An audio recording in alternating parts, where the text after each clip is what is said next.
Bien, lo habíamos anunciado. Estamos con Óscar Botinelli, director del Instituto Factum, en una semana política muy particular. ¿Cómo le va, Botinelli? ¿Qué tal? ¿Cómo estás? Gracias por haber venido. No, por favor. ¿Cómo describiría, qué título le pondría a esta semana política? Sí, yo creo que esta semana es el exponente de un problema de poder que se está dando en este gobierno. El Vázquez 2015 no es el Vázquez 2005. ¿Por qué? No es un tema biológico, es un tema político.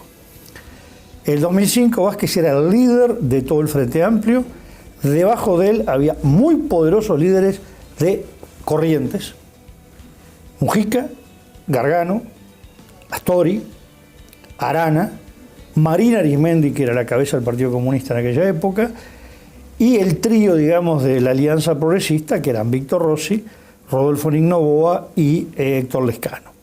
Es decir, que salvo el Nuevo Espacio estaba todo sentado en el gabinete, con líderes de larga trayectoria política y todos debajo de Tabaré Vázquez.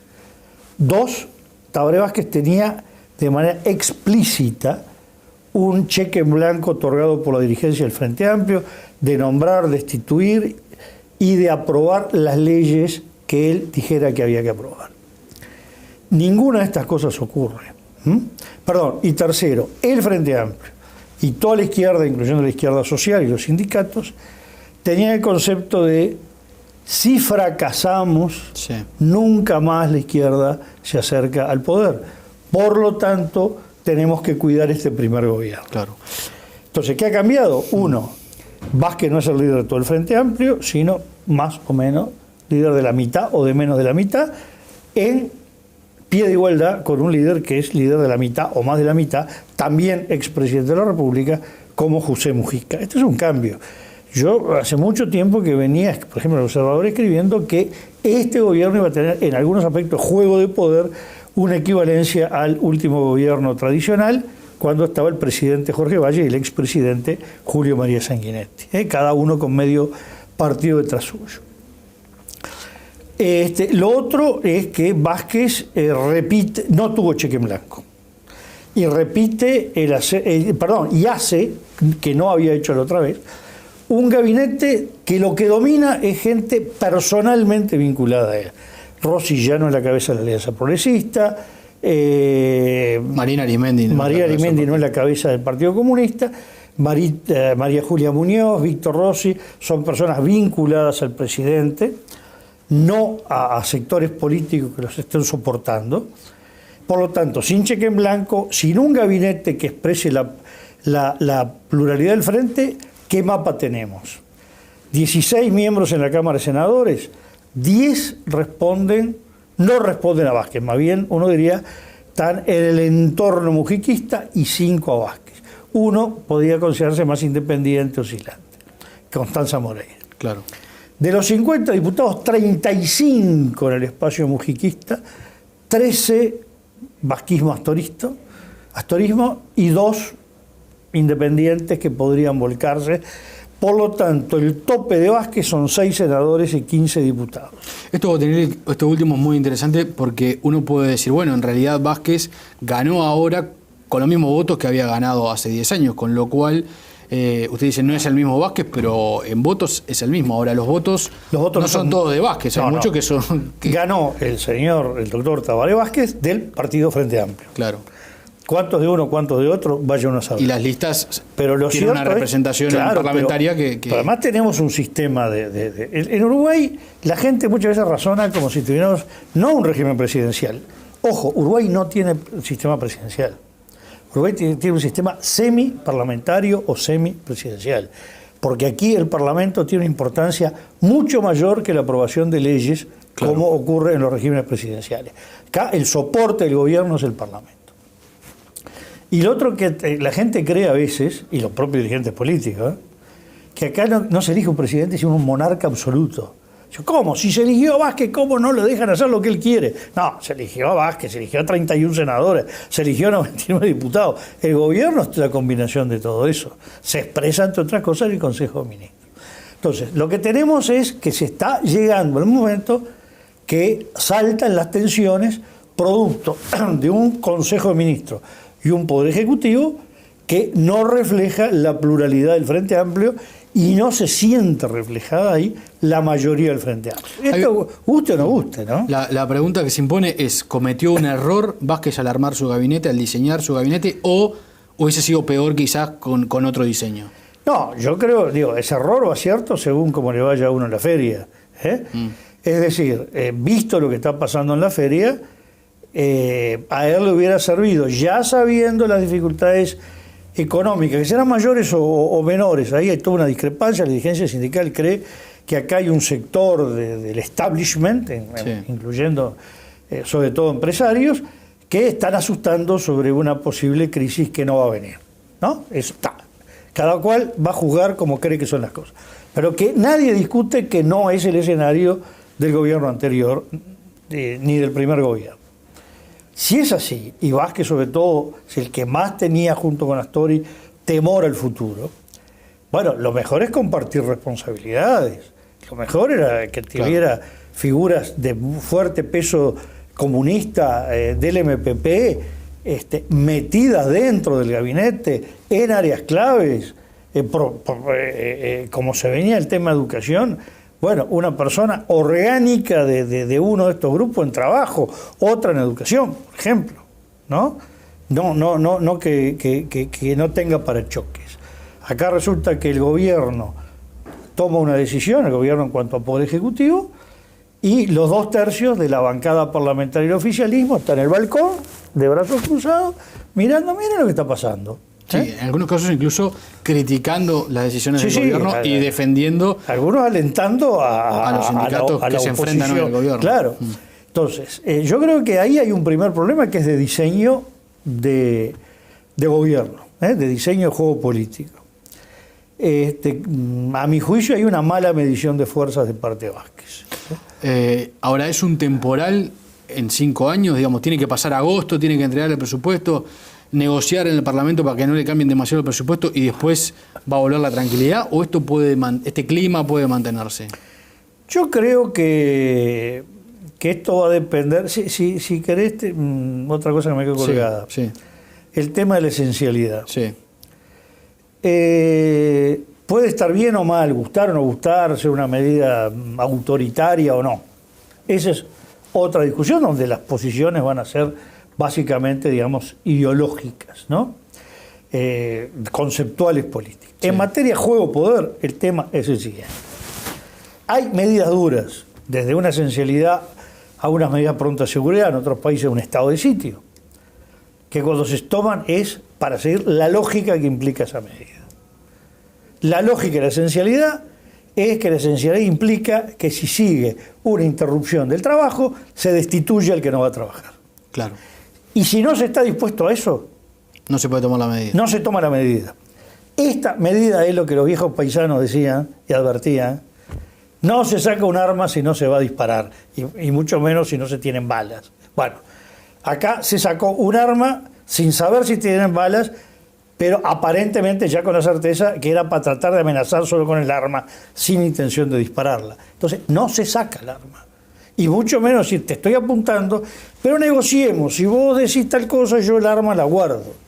Y tampoco le aceptaron esa negociación. Y el otro dice, y dispara. Y si uno no dispara, ya perdió. ¿Para qué sacó el arma? ¿No? Entonces, yo creo que acá hay un juego equivocado que ha hecho el gobierno en lo que es juego de poder, estrictamente y puramente juego de poder. Tú me decías que va a pasar en el futuro, yo te diría lo siguiente. La calma, bueno, se puede estar con estos decibeles o con música suave. Lo que no creo que haya es silencio. ¿Por qué? Bueno, porque si bien no estamos en crisis y aparentemente no se avisora ninguna crisis, el país entra en una etapa, bueno, hay algunos indicadores, no sé de la desocupación, no solo no sé de la desocupación, la cantidad de personas empleadas sobre el total de la población en edad de trabajar sigue cayendo, es decir, trabaja menos gente. El consumo tiene una pequeña caída, sobre todo en algunas áreas. Algunos sectores sensibles como la construcción, el otro día hablaba el presidente de la Cámara de la Construcción, tiene una retracción muy grande. Hoy en Maldonado, Punta del Este, debe estar trabajando un poco más que de la tercera parte de lo que trabajaba hace un tiempo. Sí. En el conjunto del país ha caído cerca de una cuarta parte de la cantidad de personas que trabajan en la construcción. Es decir, vienen restricciones, vienen dificultades, y bueno, no hay forma más fácil de que haya conflicto que cuando hay que distribuir escaseces, ¿sí? Cuando empiezan escaseces. Entonces, esto se salda, a mi juicio, y estratégicamente, no estoy hablando de este conflicto en particular, ¿Cómo? de dos maneras: o que haya una victoria rotunda de una de las partes, o que haya un juego de entendimientos estratégicos, que no es lo que se hace con la enseñanza en estos paros, sino cómo se va a conducir las relaciones de poder, donde entra el gobierno, donde entra todo el conjunto del Frente Amplio y donde entra todo el conjunto de los sindicatos. Claro. ¿Cómo ve el rol de Mujica, por ejemplo, que ha desaparecido de la escena política en las últimas semanas? En un momento así no se lo ve. Una persona que salía en los informativos centrales todos los días cuando era presidente, ¿no? Bueno, él está jugando, me parece muy... Si algo tiene Mujica es astucia, ¿no? Y él está jugando un silencio con gran astucia. En ese sentido está haciendo un manejo de los tiempos que no era habitual en él. Él nunca fue un buen manejador de los tiempos de exposición pública, al revés, era un sobreexpositor permanente. Claro. Acá uno de los grandes maestros fue Vázquez, en aparecer y desaparecer en los momentos oportunos, aún siendo presidente. Y ahora como que Mujica está plegándose a... Claro, pero uno podría leer, en la lectura de la actualidad política, podría decir, es un momento para que estos líderes salgan a respaldar al presidente de su propio partido, y sin embargo Mujica no... Bueno, es la hora siempre y cuando considere que debe respaldarlo. Acá hay muchas cuentas a cobrar y sin duda la composición del gabinete es una cuenta a cobrar, mucho más después del el fracaso o la mala performance que fue el desafío Vázquez, que implicó la candidatura de Lucía Topolansky a la Intendencia de Montevideo. Ese fue un desafío fallido, y bueno, a veces cuando uno hace un desafío fallido es peor todavía el cobro de cuentas que hace, ¿no? Porque no las pudo cobrar ahí. Yo creo que esto, para que se resuelva, hay casi un barajar y dar de nuevo en el manejo del poder dentro del Frente Amplio, ¿no? ¿Y cómo se hace para bajar y dar de nuevo? ¿Tiene que rearmar su gabinete Vázquez? Y bueno, acá implicaría un Vázquez que negocie con Mujica, y luego los líderes del Frente Amplio negocien entre sí y además definan cuál va a ser la relación. Yo escribí en El Observador hace creo que un par de domingos sobre un tema estratégico de la izquierda que es común en todo el mundo, donde los partidos que están en el gobierno a su vez son partidos altamente vinculados a lo sindical, que es un tema muy, muy complicado, muy difícil de resolver, la relación partido-sindicato. Y eso es un tema que tiene que abordarse con mucha franqueza, porque uno ve un montón de líderes sindicales que son líderes sindicales, pero luego dentro del sector al que pertenece el Frente Amplio están presentes discutiendo las decisiones que va a adoptar su sector en relación al Frente y lo que va a impulsar el Frente. Sí. Es decir, son actores políticos, ¿no? Sí, incluso el PIT-CNT ha logrado una representación parlamentaria, porque hay varios legisladores, o algunos legisladores por lo menos, que responden al PIT-CNT. Bueno, yo diría que siempre hubo legisladores de origen sindical. Claro, ¿no? pero ahora hay algunos que prácticamente dejaron su actividad sindical para asumir la banca. Bueno, exacto. Bueno, y ya ha habido otros casos, pero además uno diría que el ministro de Trabajo también es alguien que está muy vinculado a una de las más importantes corrientes del PIT-CNT, ¿no? Sí. Que no responde a ningún sector político específico del Frente Amplio, y en cambio está muy articulado con una corriente del PIT-CNT, ¿no? Sí. Entonces el PIT-CNT hoy es una de las fuerzas políticas del oficialismo. Eso, yo creo que hay que analizarlo de esa manera. ¿Y eso cómo se juega el partido con ese dato? Y bueno, con ese dato hay muchos modelos en el mundo. El origen del Partido Laborista Británico, los sindicatos mandaban al partido. Después vino el empate y después el final fue cuando Tony Blair sacó a los sindicatos de la conducción del partido. Frente Amplio, es una discusión que viene sobre todo desde la salida de la dictadura, una discusión muy fuerte que se da sobre todo 84, 85, 86, 87, y que realmente nunca terminó de resolverse, ¿no?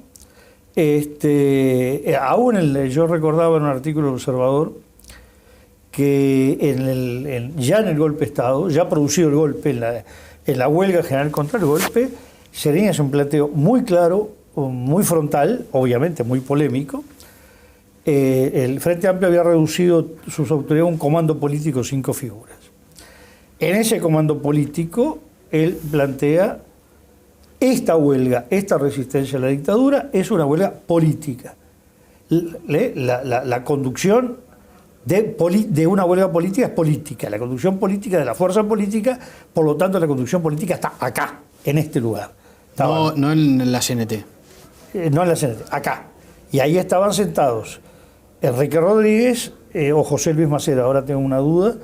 Estaba Enrique Rodríguez, ahora sí tengo claro, Enrique Rodríguez, Juan Pablo Terra, Hugo Batalla, José Pedro Cardoso y Sereni, cuando él hace ese planteo. Claro.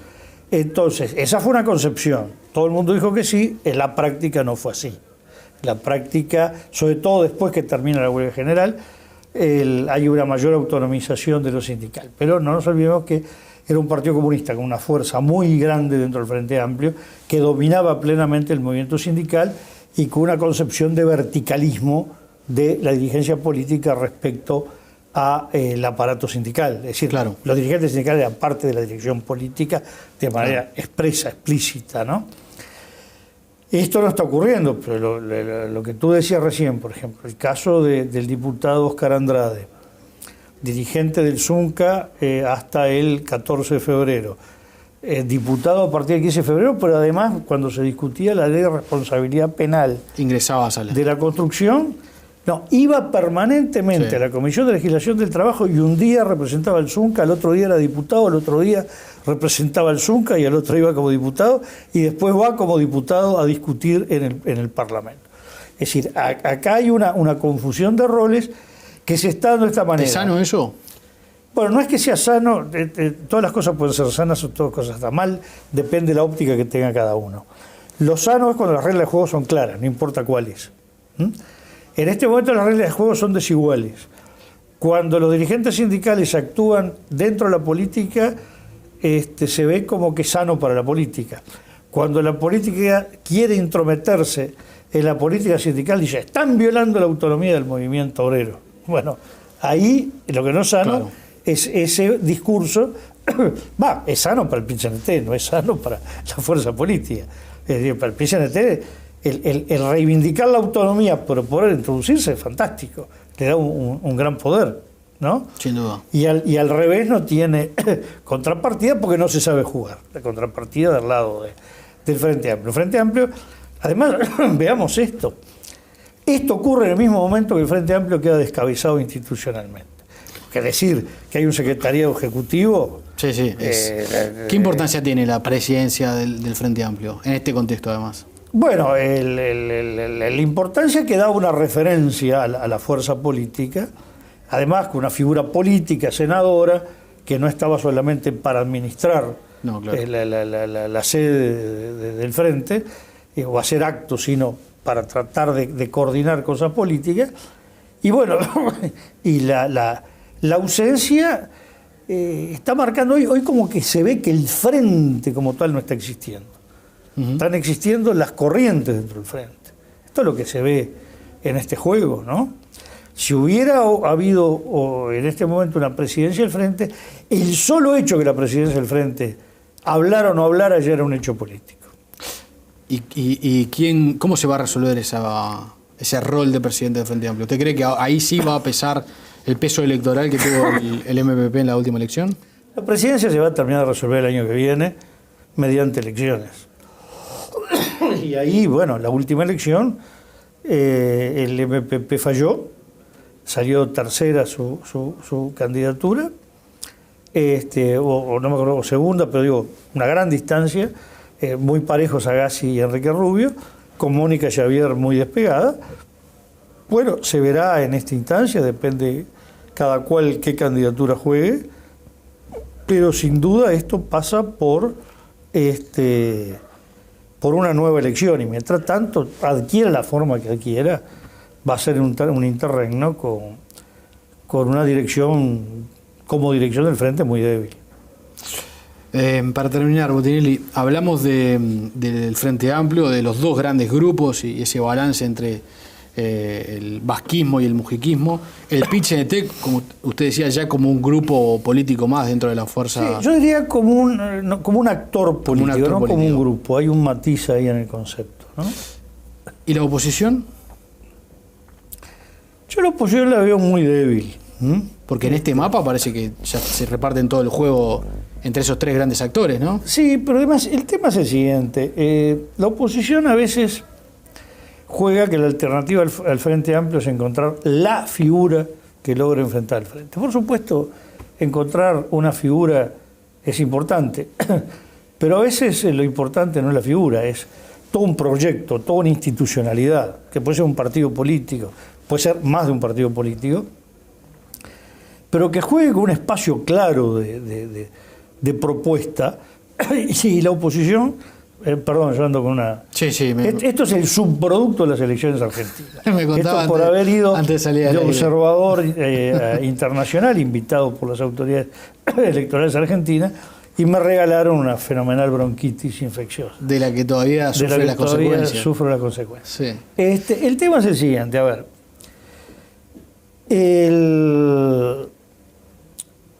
La oposición está hablando mucho a su propia gente. Y además hay competencia entre la oposición disputando el mismo nicho. Mientras ocurra esto, no inquieta al Frente Amplio en el gobierno. Al Frente Amplio y el gobierno le inquieta si la oposición tiene llegada a segmentos de frontera, llamémosle así, del Frente Amplio, de la izquierda, del oficialismo, que debilite al Frente. Dicen, pucha, esta gente se está yendo, ¿no? El tema es que hay gente que se ha ido del Frente Amplio, aunque algunos lo quieran negar, es clarísimo que el Frente Amplio perdió electorado en las clases medias, y ahí hay un alcalde en Punta Carretas, Positos, Buceo, y otro en Carrasco que demuestra este hecho. Es más claro el de Positos, Punta Carretas, Buceo, porque Carrasco muy una melange socioeconómica, porque va desde la Rambla hasta hasta Camino Carrasco, pasando Camino Carrasco. Pero se ha fortalecido en los niveles bajos. Entonces, ahí lo que tuvo más recambio que pérdida de electorado. Entonces, yo lo que veo que mientras la oposición no logre articular un proyecto de gran llegada en el país, al Frente Amplio no lo incomoda demasiado. Lo que puede incomodar son jugadas puntuales, como fue sin duda con mucho éxito la de Pluna, como podría llegar a ser, no sé cómo terminará en cuanto a éxito, pero que es una jugada punzante, la de ANCAP. Quizás la de ANCAP tiene una virtud desde el punto de vista del juego de la oposición sobre lo de Pluna. Lo de Pluna, bueno, tuvo un efecto fenomenal de derribamiento del ministro, presidente del Banco de la República, pero está dividiendo el Frente Amplio. Quizás lo importante, el ariete del tema ANCAP es que crea un enfrentamiento entre el astorismo y el vasquismo de un lado y Sendik del otro. Ahora, uno ve, por ejemplo, ante una medida como la que toma el gobierno de decretar la esencialidad. Pasaron 4 días. En estos 4 días la calle Pou salió a decir que estaba en contra de la medida. Larrañaga salió a decir que estaba a favor. Ayer estuvo Gandini aquí y dijo que estaba en contra. Es decir, está en contra de lo que dijo el gobierno y en contra de lo que dijo Larrañaga, que se supone que es su líder político 24 horas antes. Es decir, la oposición no sabría qué hacer si estuvieran en los zapatos de gobernar. Yo creo que lo que no sabe, yo creo que el gran drama de la oposición está. Si actúa como hubiera actuado en el gobierno y como actuó estando en el gobierno, o se actúa de la forma que cree que puede dañar al actual gobierno. Y son contradictorias. Y no hay coordinación, no se llaman y dicen vamos a salir Bueno, a decir que... bueno, yo hablaba por eso de esa competitividad, de que, es decir, no solo el Frente Amplio está en una situación complicada, Claro. sino que la oposición también está en una situación complicada, ¿no? Por ejemplo, hoy no es un actor de primera fila actuante el expresidente Lacalle. Pero yo no me imagino al presidente Lacalle oponiéndose por principios a la esencialidad. Claro. ¿No? Es lo que podría oponerse, y es otra cosa, a la oportunidad o a la forma en que se planteó sin tener consecuencias en que esta es una medida dura que solo se mantiene con dureza y si no, no se plantea, lo que yo decía al principio. Sí, sí. Entonces, ahí en la oposición me parece que está faltando un poco de claridad en qué espejo se quieren reflejar, ¿no? Botinelli, le agradezco mucho por haber gracias. venido. Muchas gracias a ustedes. Muy amable.